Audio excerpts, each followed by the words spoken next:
Nós vamos ler, meus irmãos, no livro de Lamentações, no capítulo 3, do versículo 21 até o versículo 24.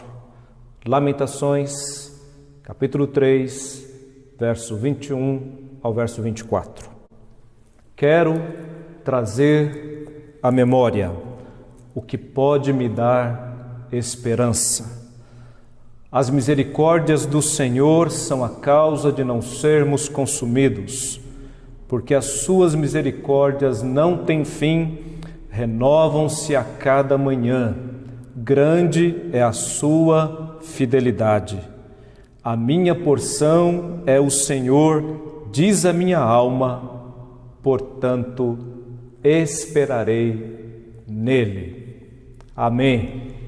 Que Deus abençoe a leitura e a exposição da sua palavra nesta noite. Meus irmãos, o ator Flávio Migliaccio foi encontrado morto no dia 4, na última segunda-feira. A suspeita, os indícios é de que ele cometeu suicídio e, segundo relatou a imprensa, ele deixou uma carta. E nessa carta ele escreveu o seguinte: me desculpem, mas não deu mais. A velhice neste país é o caos, como tudo aqui. A humanidade não deu certo. Eu tive a impressão que foram 85 anos jogados fora, num país como este. E com esse tipo de gente que acabei encontrando. Cuidem das crianças de hoje. A humanidade não deu certo. Meus irmãos, quando nós olhamos para este texto da palavra de Deus, nós encontramos aqui as lamentações do profeta Jeremias. Quando nós falamos a palavra lamentações, talvez alguns podem se perguntar: pastor, será que um crente ele pode lamentar? Será que um crente pode praticar o lamento? Meus irmãos, nós temos que entender a diferença entre lamentação e murmuração. São duas coisas totalmente opostas. A Bíblia tem um livro chamado Lamentações. E o que nós vamos encontrar neste livro? Lamentações.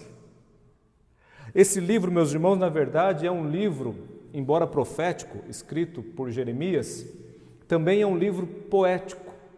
A construção dele é toda ela poética, são 5 poemas, os 5 capítulos do livro de Lamentações.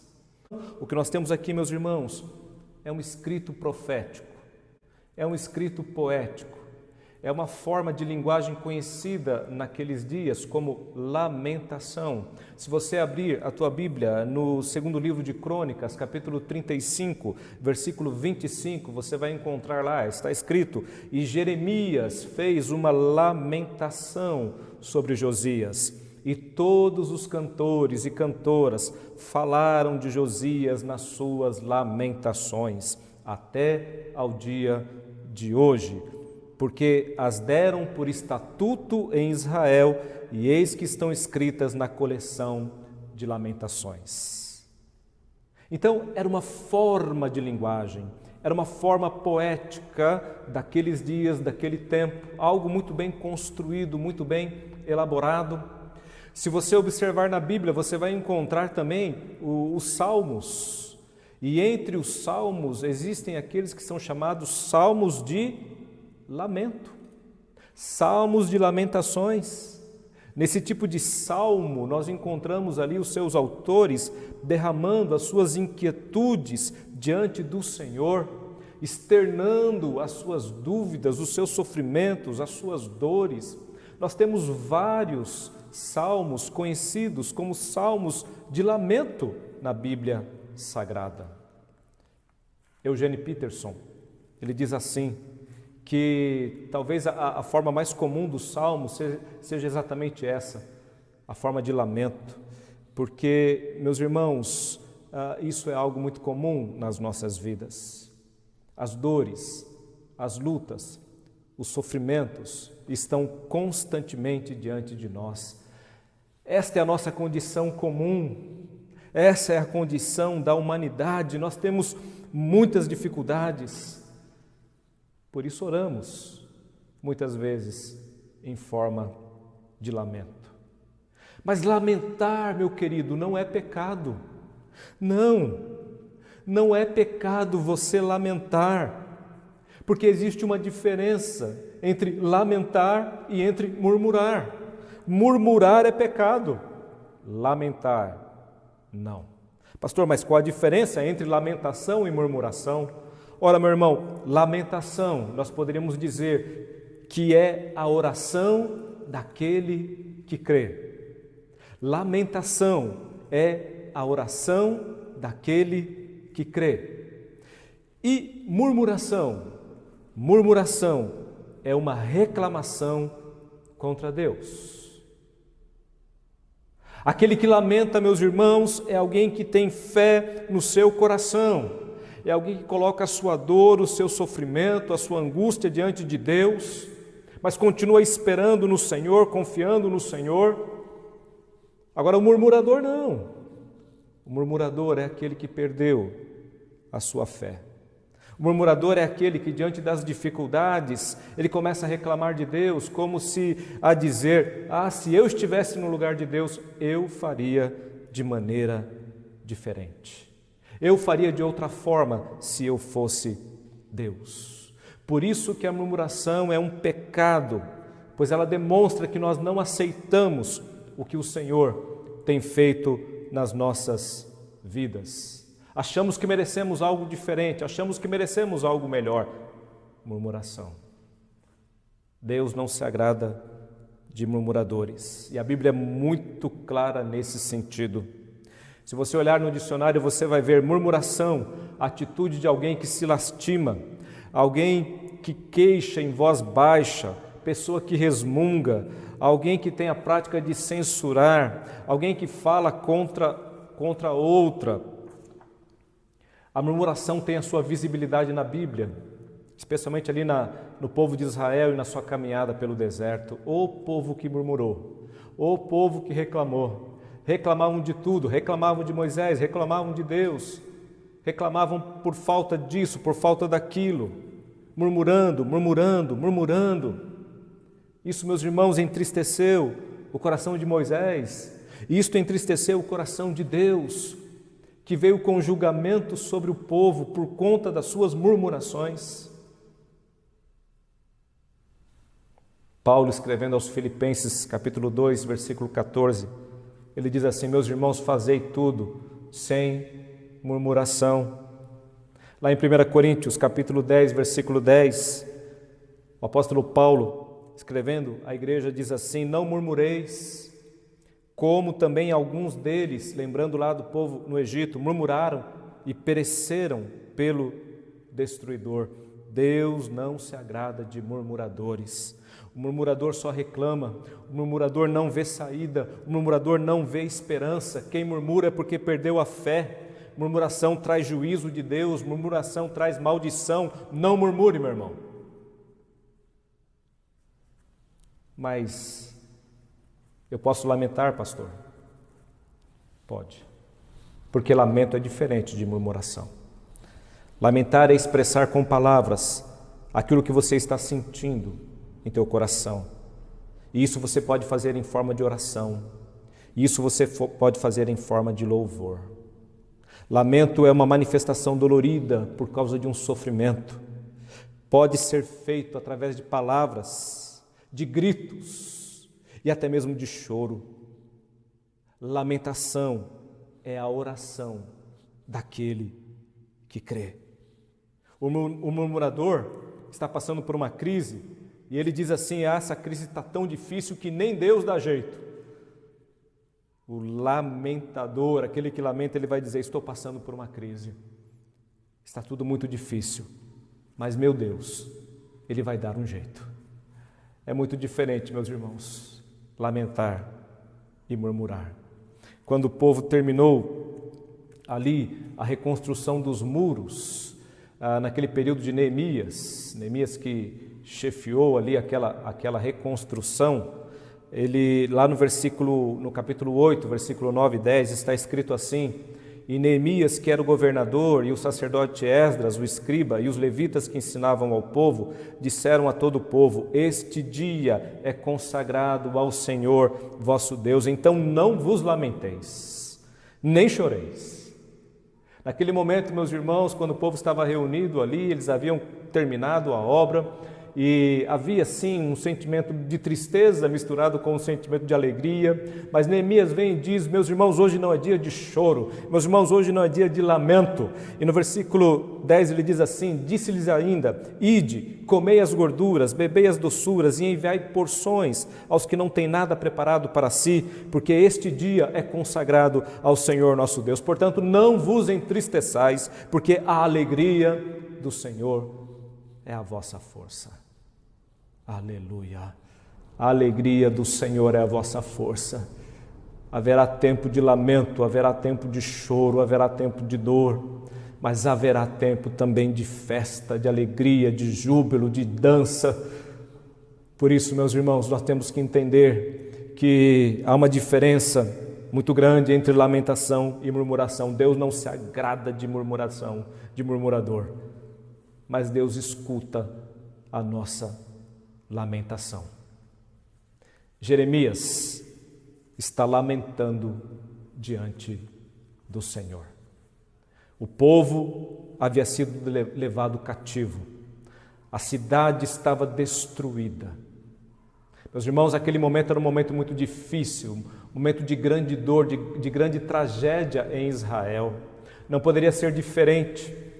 O coração de Jeremias estava, meus irmãos, realmente dolorido, estava em luto diante daquela situação, e é por isso que ele lamenta diante do Senhor, e é por isso que ele descreve toda a situação que ali está acontecendo nas palavras aqui deste livro. Mas o que me chama a atenção, meus irmãos, nesse capítulo e nesse versículo, que Jeremias, depois de falar tudo o que está acontecendo, ele diz assim: eu quero trazer à memória aquilo que pode me dar esperança. E no versículo 22 ele diz assim: as misericórdias do Senhor são a causa de não sermos consumidos, porque as suas misericórdias não têm fim, renovam-se a cada manhã. Meus irmãos, nós temos que entender que existe o pecado, mas existe também a possibilidade do perdão. Existe o pecado e as consequências do pecado na nossa vida. O que o povo estava vivendo era consequência do seu pecado, da sua desobediência. O povo estava indo para o cativeiro, meus irmãos. O cativeiro babilônico vai durar 70 anos. O que talvez nem todos saibam é por que o cativeiro babilônico durou 70 anos. A quarentena do povo de Israel naquele período foi 70 anos. Lá no livro de 2 Crônicas, capítulo 36, versículo 21, está escrito assim: isto aconteceu para que se cumprisse a palavra do Senhor por boca de Jeremias. O cativeiro é o cumprimento da palavra do Senhor. Deus avisou várias vezes ao povo para ele se arrepender dos pecados. O povo não se arrependeu. Então, agora vinha o cativeiro. E o versículo diz assim: para que se cumprisse a palavra do Senhor por boca de Jeremias, até que a terra se agradasse dos seus sábados. Todos os dias da desolação repousou, até que os 70 anos se cumpriram. Um dos pecados do povo de Israel, meus irmãos, foi não obedecer o descanso que o Senhor havia determinado. Descansar fazia parte da lei do Senhor. Um dia de descanso por semana. E a terra descansaria a cada 7 anos, 6 anos de trabalho e 1 ano de descanso para a terra. O problema foi que quando o povo entra na terra, quando se estabelece ali a monarquia, os reis, o povo foi se esquecendo da lei do Senhor. O povo foi deixando a vontade de Deus de lado e foi fazendo do seu jeito, da sua forma, com as suas desobediências. Lá na frente Deus cobrou. E Deus não deixou passar absolutamente nada. Os 70 anos de cativeiro, meus irmãos, corresponde ao tempo que o povo não guardou a lei do Senhor no que dizia respeito ao descanso da terra, ao descanso que o Senhor havia ordenado que existisse a cada 7 anos. Então, 70 anos aí de cativeiro. Eu estava ouvindo, meus irmãos, algo a respeito do tempo que nós estamos vivendo. Há muitas interpretações. Existe até um texto aí, um artigo, um vídeo que tem circulado. É uma carta do coronavírus à humanidade. Não sei se você já teve a oportunidade de ouvir, de ver. Não sei quem escreveu, não sei qual que é a linha de pensamento, né, religiosa de quem escreveu, não sei. Mas assim, o texto não está de todo errado, não. Há algumas coisas ali para a gente refletir. No conteúdo, nós somos levados a refletir no seguinte ponto: olha, a Terra já nos avisou várias vezes, já mandou vários recados do que está acontecendo, só que nós não ouvimos, nós não paramos. Agora, todo mundo teve que parar. Agora, todo mundo teve que silenciar. E não é apenas um país, não é apenas um lugar, não, é o mundo inteiro. Ah, meus irmãos, nós não sabemos exatamente por que estamos passando por isso. Não temos uma clareza para afirmar qual o propósito de Deus em tudo isso. Mas podemos tirar lições desse tempo, meus irmãos, com toda a certeza. Quem sabe não é um tempo para nós pensarmos na nossa vida. A gente dizia até poucos dias que não tinha tempo para nada. Agora Deus tem nos dado, ou tem dado para muitos, tempo. O tempo que você não tinha, agora você tem. Então, tempo já não é mais desculpa. O que você tem feito com este tempo? Como é que está a tua vida? Como é que está a tua espiritualidade, sua comunhão com Deus? Como é que está o relacionamento seu com a sua família, sua esposa, seu esposo, seus filhos? Você agora tem tempo. Você agora tem tempo. Deus usa de diferentes maneiras, meus irmãos, para falar conosco. Ao povo de Israel, Deus usou o cativeiro para falar com eles, para ensiná-los, para mostrar que eles precisavam mudar, se arrepender. E lá no cativeiro, meus irmãos, o que nós encontramos não é um povo abandonado pelo Senhor. Pelo contrário, Deus nunca abandonou o seu povo. Aliás, Deus nunca nos abandona. Jeremias, escrevendo ao povo no cativeiro, no capítulo 29, versículo 12 e 13, ele diz assim: então me invocareis. A palavra do Senhor através de Jeremias. Então me invocareis. Passareis a orar a mim e eu vos ouvirei. Buscar-me-eis e me achareis quando me buscardes de todo o vosso coração.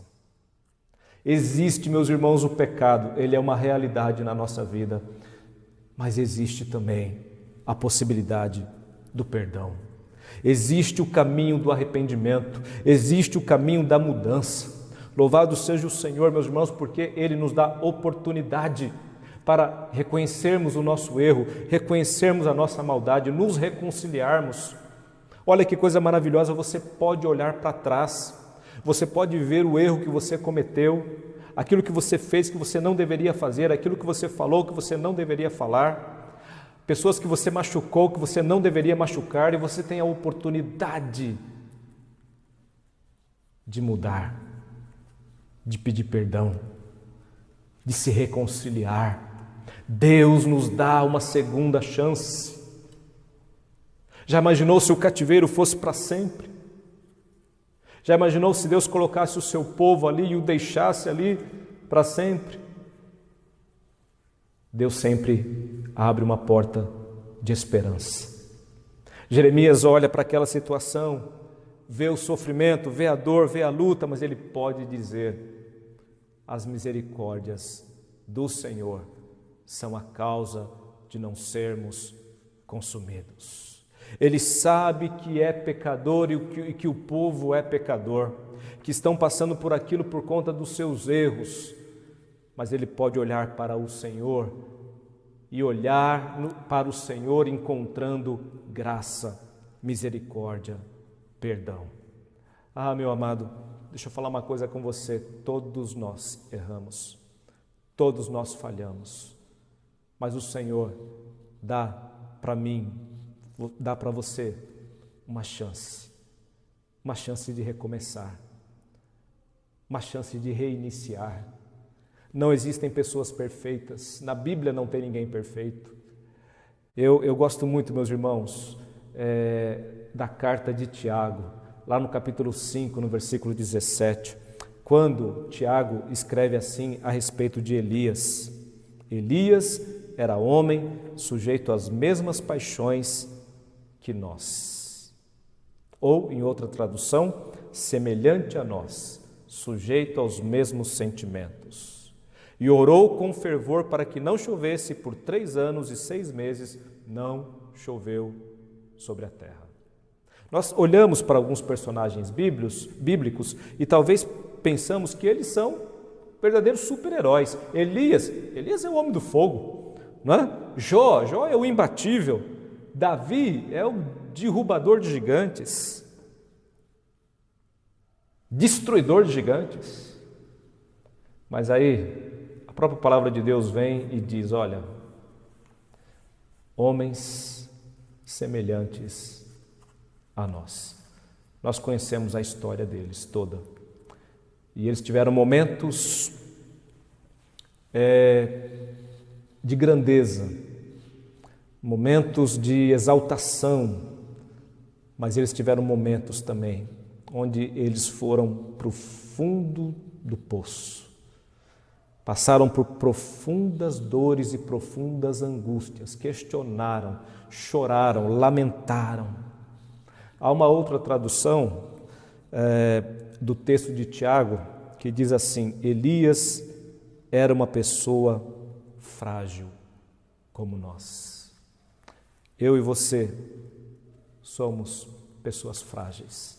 Estamos sujeitos a errar, estamos sujeitos a pecar. Estamos sujeitos a passar, meus irmãos, por consequência dos nossos pecados, por muitos sofrimentos, ou passar pelos sofrimentos, porque também os sofrimentos fazem parte da vida, fazem parte da nossa existência. O que eu não posso fazer é esquecer que existe sim o pecado, mas existe o arrependimento, existe o perdão. E eu não posso deixar que isso, meus irmãos, venha me destruir. Por isso que é importante eu colocar para fora, eu desabafar, eu abrir o meu coração.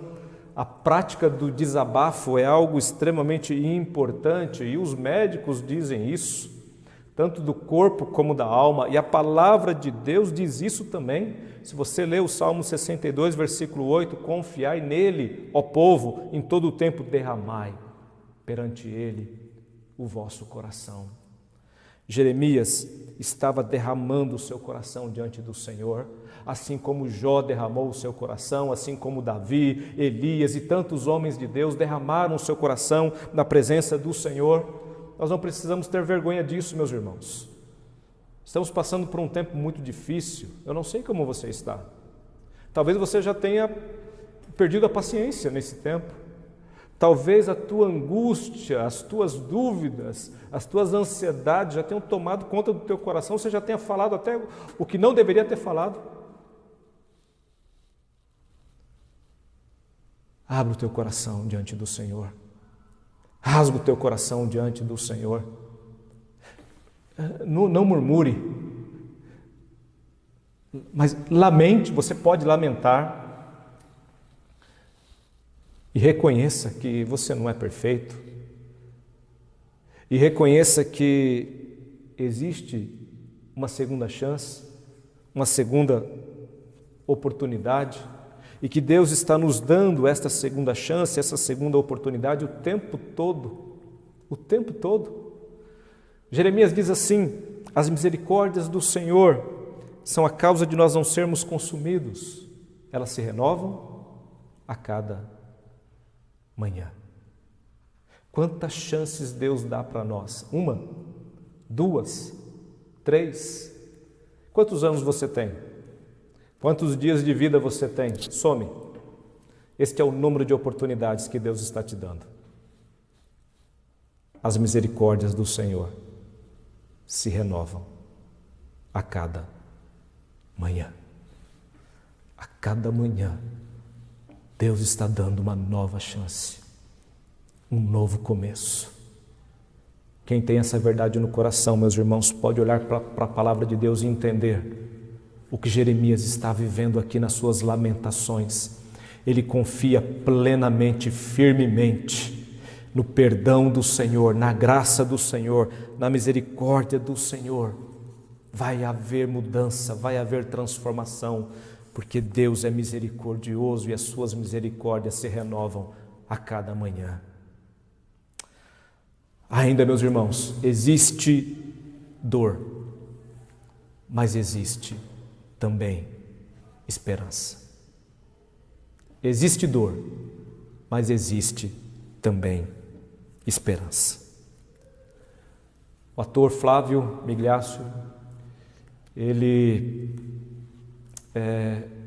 olhou para a situação, olhou para o contexto no qual ele estava vivendo, e para ele a humanidade não deu certo. Bom, talvez ele não esteja totalmente errado na sua definição, nas suas palavras. Olhe para este mundo. Olhe ao redor de você. Ligue a televisão, veja os noticiários no jornal. Talvez, meus irmãos, sejamos levados a pensar dessa maneira. Diante de tanta dor, diante de tanta maldade, diante de tanto sofrimento, talvez pensemos assim também. A humanidade não deu certo. O erro do Flávio é exatamente que ele não considerou que existe uma esperança e que essa esperança está no Senhor. Porque se eu esperar no homem, eu vou desesperar. Se eu esperar em pessoas, eu vou me decepcionar. E a conclusão que eu vou chegar é essa. Mas se eu olhar para o Senhor, se eu olhar para o alto, eu vou encontrar a esperança. Jeremias, meus irmãos, ele diz assim: a minha porção é o Senhor. Jeremias, Lamentações, capítulo 3, versículo 24. A minha porção é o Senhor, diz a minha alma. Portanto, esperarei nele. Espera no Senhor. Espera no Senhor. Espera no Senhor. Quem espera no Senhor não se desespera. Jó não se desesperou porque ele esperou no Senhor. E mesmo em meio às suas dores, ao seu sofrimento, às suas lutas, ele pôde dizer: o meu Redentor vive. E por fim se levantará sobre a terra. O salmista, no Salmo 42, quando ele começa a dizer: por que está abatida a minha alma? Por que te perturbas dentro de mim? Ele vai falar sobre a sua dor, sobre o seu sofrimento, sobre o seu choro. Daqui a pouco ele vem e diz assim: espera em Deus, pois ainda o louvarei. Ah, meus irmãos, podemos sim derramar o nosso lamento diante de Deus, mas esse lamento não é murmuração e não termina em descrença. Pelo contrário, meus irmãos, nós olhamos para Deus, nós confiamos no Senhor, nós esperamos no Senhor. E quando você lê, por exemplo, o livro de Lamentações de Jeremias, ou quando citamos Lamentações de Jeremias, se eu perguntar para você um versículo de Lamentações de Jeremias, qual que você se lembra? Temos aqui vários versículos, todos mostrando o lamento dele e a situação que o povo estava vivendo, tão terrível. Mas você vai se lembrar do quê? Desse versículo aqui. Quero trazer à memória aquilo que pode dar esperança. As misericórdias do Senhor são a causa de não sermos consumidos, porque as suas misericórdias não têm fim, renovam-se a cada manhã, grande é a sua fidelidade.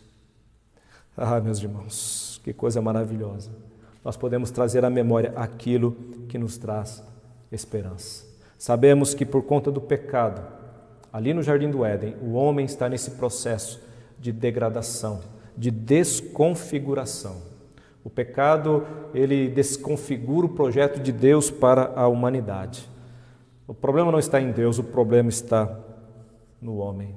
E tudo que nós temos visto e veremos ainda é consequência do pecado.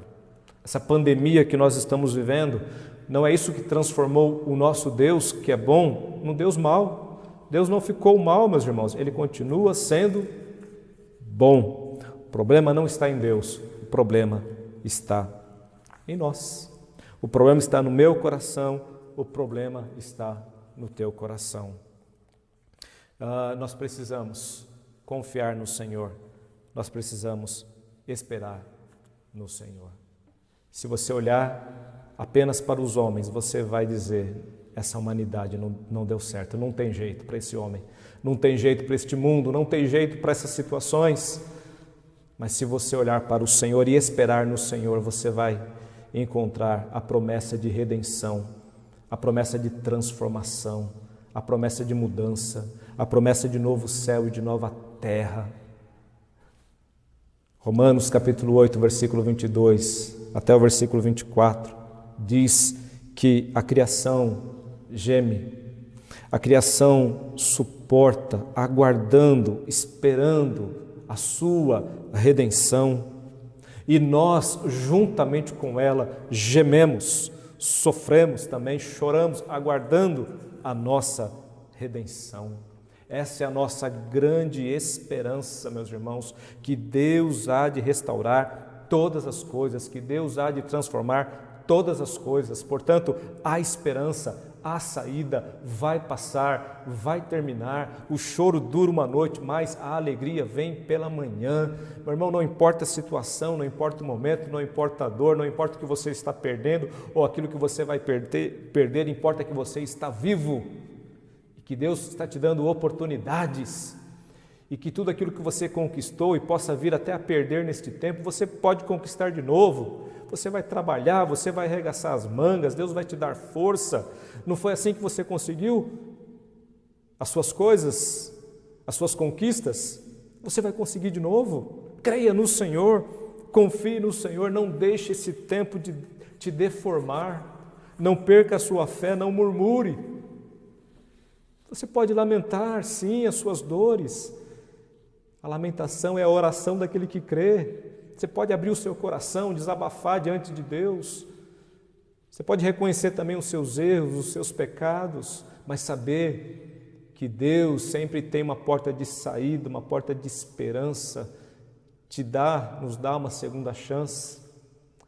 E saber também que existe a dor, existe o sofrimento, mas existe uma promessa do Senhor muito maior para as nossas vidas. E eu preciso esperar no Senhor. E eu preciso aguardar no Senhor. Deus tem algo bom para fazer nas nossas vidas. O final, meus irmãos, não é um final trágico, não. Quem está escrevendo essa história é Deus. E esse final, meus irmãos, é um final feliz. É um final abençoado para todos aqueles que temem e servem ao Senhor. Saiba disso, a tua vida está nas mãos de Deus e Deus tem o melhor para a tua vida. Lá na frente você vai entender isso. Lá na frente você vai olhar para trás e vai agradecer ao Senhor por esse tempo que você está vivendo hoje, pelos livramentos do Senhor, pelo perdão do Senhor, pela graça do Senhor, porque Ele manteve a tua fé, mesmo em dias tão difíceis. Você vai sair melhor dessa. Você vai sair desse tempo muito melhor do que você entrou nele. Em nome de Jesus, aproveite a sua quarentena. Aproveite esse tempo para que você possa melhorar como pessoa, como pai, como mãe, como filho, como servo do Senhor, em nome de Jesus. Olhe com esperança para o futuro, traga à sua mente não aquilo que vai trazer desânimo, tristeza, perturbação, traga na sua mente aquilo que pode te dar esperança. Saiba que as misericórdias do Senhor são a causa de não sermos consumidos, que elas não têm fim, que elas se renovam a cada manhã, e espere no Senhor. Que Deus te abençoe. Vamos orar, meus irmãos. Deus amado, muito obrigado pela Tua palavra. Obrigado, Deus, por esta oportunidade que o Senhor nos deu de estarmos como igreja, Deus, juntos, ouvindo a voz do Senhor, ouvindo, Deus, aquilo que o Senhor desejava, Deus, falar conosco.